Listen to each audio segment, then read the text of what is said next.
Gotta check this real quick. Should be good. All right. Hey, shalom, shalom. First and foremost, before we get started, giving our praise and glory to Yahweh, Bahashem, Yahushai, Bahashem, Chakodash. Double honors as always to the apostles and the elders of Great Millstone who rule well. All right, and taught us this truth, peace, much love, and salutation as always to those for elect. All right, coming at you with a quick lesson to the spirit of prayer, Yahweh, Bahashem, Yahushai, Lord's will be edifying. You see by the title, the restoration of Israel. Okay. And I'm really gonna jump right into it. Get this definition on the online etymology dictionary. It says restore. It's a verb. It says to give back. Also to build up again, repair, renew, reestablish. Okay. Ooh, right here, free from the effects of sin. Okay. Because that's what we're getting ready to be, that's what's getting ready to be done to the nation of Israel. So-called blacks and the American Latinos. All right, as well as the Israelite foreigners. Okay, that may look like the other nations, but through their father's lineage. All right, they go back to one of the 12 tribes, all right, of Israel. The Lord is getting ready to build us up again. He's getting ready to put us back to bring us back to that former state, that better state. You know, like the scripture says, it says, "Seek ye out the days of old." You know, roughly paraphrasing. You know, seeking out the old paths. All right, because people like to say, in modern day times, out with the old, in with the new, which is complete bullshit, man. All right, the new ways have led us to death. Okay, and then what does it say here? Free from the effects of sin. What is sin? Transgression of the law. All right, let's get that real quick. And the only way to be free from sin is by us receiving a new body. And I'm gonna get that as well. 1 John 3 and 4, it says, "Whosoever committeth sin transgresseth also the law, for sin is the transgression of the law." Okay, so these bodies are this flesh. We're subject to going off. Okay, that's why we do the best that we can to the best of our ability. But we're not going to be perfect in these bodies. That's why we yearn and hope for hey, how about Shemashah to give us those new bodies and to save us ultimately. All right, because contrary to what them two little rampant niggas is, those rampant Negroes, all right, are running around saying 2/3 aren't going to make it in the kingdom. 2/3 will be in the kingdom and they'll receive that new body, but they just have to they got to go through that fire first, real quick. Which niggas, when a nigga comes up and says some shit like that, you really just don't really pay it no mind. We're at the end of the end of this thing, and niggas is still stuck on 2/3 being, good in the kingdom. So 2nd Ezra 9 and I get 11. It says, "And they that have loathed my law, while they had yet liberty, and when its yet place of repentance was open unto them, understood not, but despised it. The same must know it after death by pain." Okay, so that's how hey Jake, and 2/3 of the nation of Israel, they're gonna have to here in Babylon, they're just gonna have to die, man. It's nothing personal or anything like that. It's just business. Okay, the Lord has it written like that. That's how the story is, and that's how it's gonna go. Okay, you can't change anything. All right, which I just wanted to get that real quick, not to get off topic. Ultimately, once again, hey, we're gonna be restored. Okay, we're gonna be built back up. Okay, and once we get these new bodies, it's gonna truly showcase the power of Yahweh Bashem Shai. Especially for the men of the Lord. All right, people are gonna be losing it. What's that? The strangers of the salvation. Wisdom of Solomon 5, people are going to be completely perplexed because the Lord is getting ready to do a mighty work, man. He's taking the low and bringing them up on a God level. People that you were walking by and regarded as nothing, okay? People that you just thought was just a regular person. Like, no, man, hey, the Most High has a plan for this man, and you just didn't see the vision. All right? And Lord willing, we continue to see the vision and continue to stay focused on it. But anyways, Amos 9, and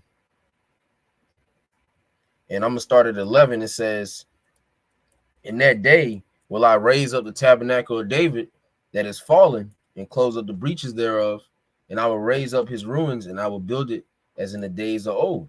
Okay, and the Lord is getting ready to do that, man. Raising up the tabernacle of David. We constantly speak about the house of David being rebuilt, you know, being put back as one, if you will. Let's see what the NLT says. It says, in that day, I will restore the fallen house of David. I will repair its damaged walls. From the ruins, I will rebuild it and restore its former glory. All right, because at a certain point in time, man, the Israelites were the cream of the crop, which we still are. We're just not, we don't have our power.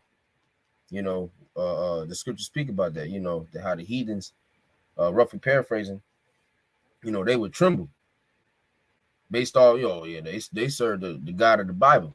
They serve Yahweh, they serve Yahweh. They serve the God that flooded Egypt. So the heathens, they knew. Okay, and it was fear. They thought twice before, double crossing the Israelite. Now the whole earth can just, walk by us and treat us like shit, because we're not on that same level as before, man. But we're getting ready to get put back on that level. The Lord is getting ready to do a very mighty work, man. Real quick, let me see. Oh.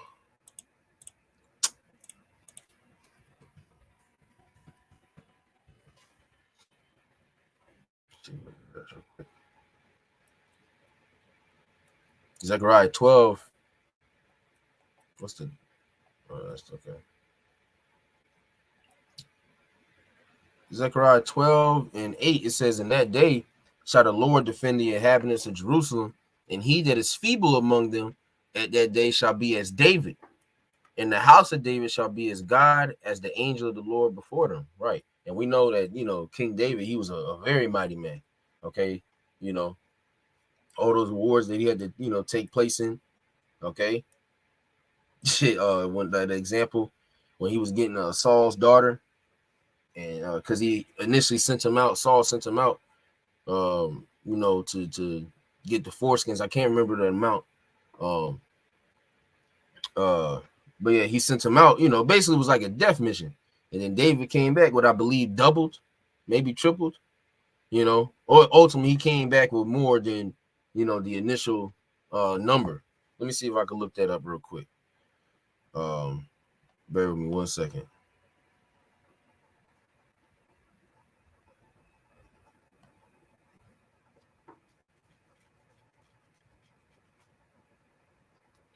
Yeah, it was 100.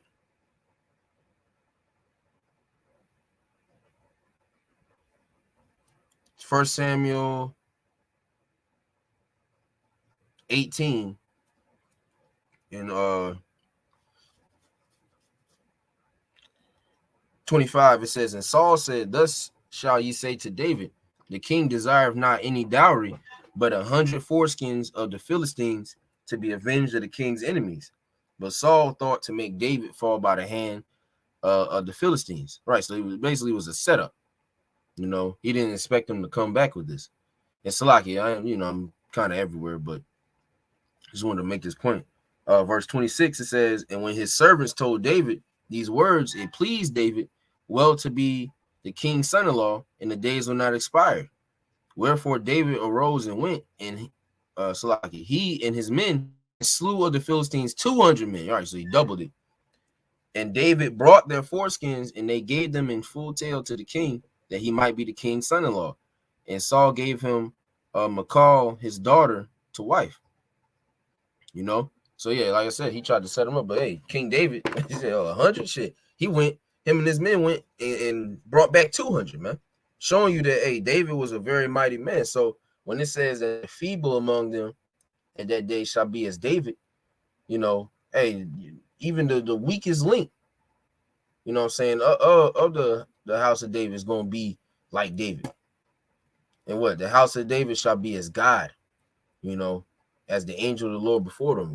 Bros is getting ready to receive a very high level amount of power, man. Okay, this is all, and this is going into what? Us being restored back to our natural state. All right, because we were created to, rule the earth you know, and be as gods. Was that in Psalms? I believe it's Psalms 82. You know what I'm saying? We're as gods. All right. But it say what it say? We shall die like men, or fall like the princes. Let me grab it. John Butcher. In Psalms 82 and 6, I believe. Yep. Psalms 82 and 6. It says, I have said, ye are gods, and all of you are children of the Most High, but ye shall die like men and fall like one of the princes. Okay, so yeah, we're gods, man. Okay, but because of disobedience, all right, we have fallen to this very low level and degenerate state. You know, you look at our people now, they're very low level, but that's gonna, once again, that's gonna be the most beautiful part of it.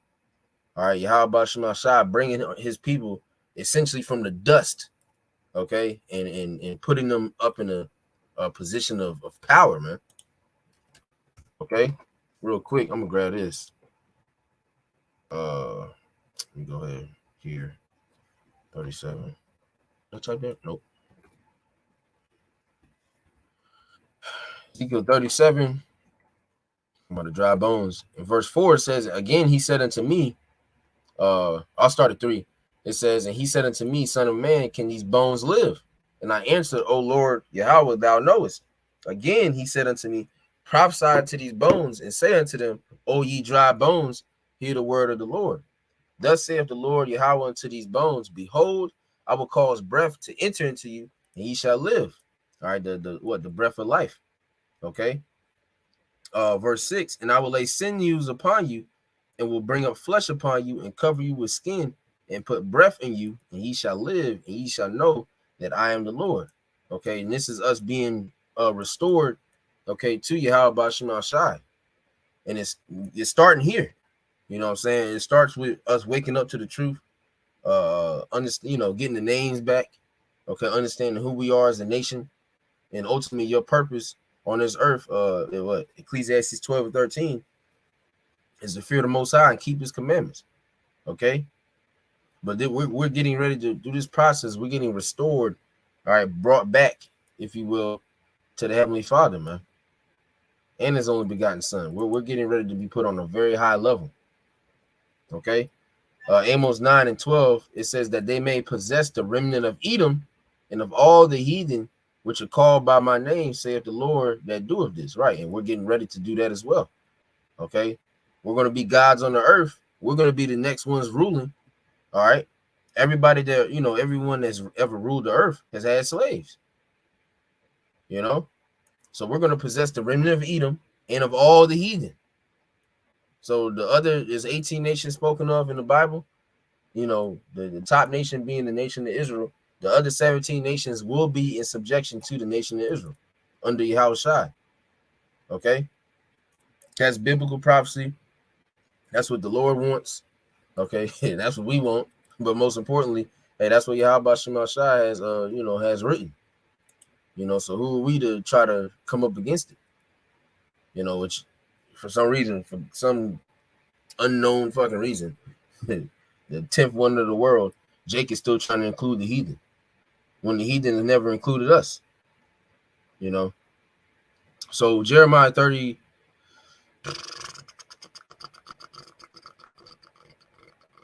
and 16, it says, therefore all they that devour thee shall be devoured, and all thine adversaries, every one of them shall go into captivity. What is an adversary? All right, enemies. All right, Tazar, Strong's H6862, Tazar. All right, adversary. It says narrow, tight, straits. Adversary, foe, enemy. Okay, oppressor. Who's oppressing us? Who's our main enemy? Who's our foe? Esau, Edom, the so-called white man, as well as the other nations. Psalms 83. Those that came up against us, all those it says every one of them shall go into captivity, and they that spoil thee shall be a spoil, and all that prey upon thee will I give for a prey. For I will restore health unto thee, and I will heal thee of thy wounds, saith the Lord, because they call thee an outcast, saying, this is Zion, whom no man seeketh after. All right.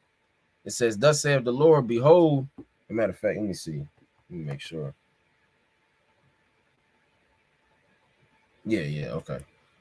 Behold, I will bring again the captivity of Jacob's tents, and have mercy on his dwelling places, and his city shall be builded upon her own heap, and the palace shall remain after the manner thereof. And you see right here, it's restoration of Jacob.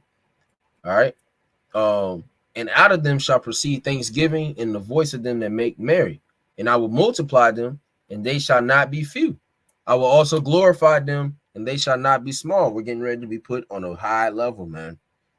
Once again, we're going to be gods walking on the earth, okay, ruling the earth under Yahweh Shai, okay, and then, you know, King David and the 12. We're going to be ruling the earth. We're going to be the, you know, the ones that take part of that round table discussion, the new government, the true new world order, and it's going to be in righteousness. All right, we're not going to require no nigga to get a chip, okay, or any other madness. All right, it's all going to be in righteousness, man.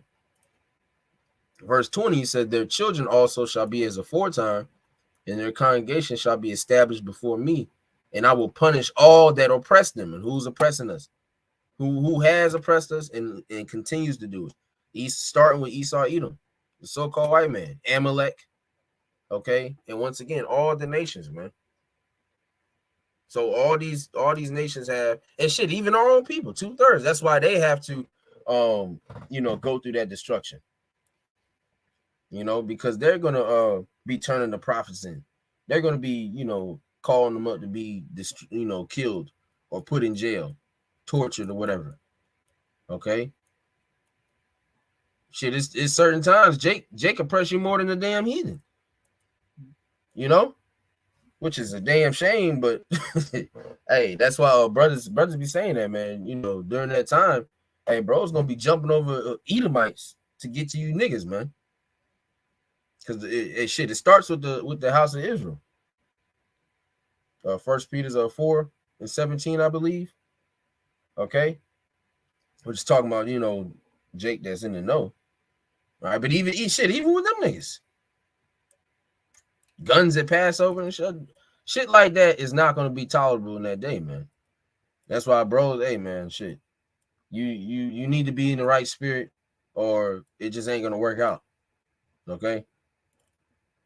Jeremiah 30:21, it says, and their nobles shall be themselves, and their governors shall proceed from the midst of them. And I will cause him to draw near, and he shall approach unto me. For who is this that engaged his heart to approach unto me, saith the Lord? And ye shall be my people, and I will be your power. Okay. Because that's pretty much it. You know, hey, the Most High is going to be back, you know, through Yahweh Shai. We're going to be back in good standings with him, man. Which is ultimately this is what we yearn for. Okay. This is what we look forward to, man. Because we don't have anything else. We're not going to get anything on this side. So we have to wait on the other side, pretty much. We're waiting to be restored. And once again, the Lord has to do it. Okay, the divine kingdom. The Lord has to set this up. We can't do, there's nothing that you can do to, you know, or to, for lack of a better term, speed things up or change the story. You know, the Lord is doing, he knows exactly what he's doing, man. So we have to trust the process and wait on Yahweh Bashim Shai to bring us up. What's that? Matter of fact, real quick. First Peter 5 and verse 6. Yeah, I'll just get the point. First Peter 5:6, it says, humble yourselves, therefore, under the mighty hand of the Most High, that he may exalt you in due time. He has to do it. Okay, he's going to do it in due time, man. We just got to wait on the Lord. Okay, Daniel 2:44 says, and in the days of these kings shall the power of heaven set up a kingdom which shall never be destroyed, and the kingdom shall not be left to other people, but it shall break in pieces and consume all these kingdoms, and it shall stand forever. That hasn't happened yet, meaning this is a future prophecy. And the only ones that's going to be able to do that is the nation of Israel, the elect, starting with the elect. Okay. Sirach 10:4 says the power of the earth is in the hand of the Lord, and in due time he will set over it one that is profitable. Okay, let's see what it's talking about. Yielding profit or financial gain, beneficial, useful, okay, successful, fruitful. Let me see. What else? Yeah, fruitful, rewarding, well spent, productive, illuminating, enriching, okay? And ultimately, once again, it's starting with Yahweh Shai and the elect, man. Though they are the one, like I said, starting with Yahweh Shai. But hey, ultimately, because we're going to be joint heirs, man. The nation, the elected nation of Israel are going to be the ones that's profitable to rule this earth under the banner of Yahweh Shem Shai. That's why all these other kingdoms have fallen and, continue to fall. We're seeing one fall right before our very own eyes. Rome 2.0, if you will. All right.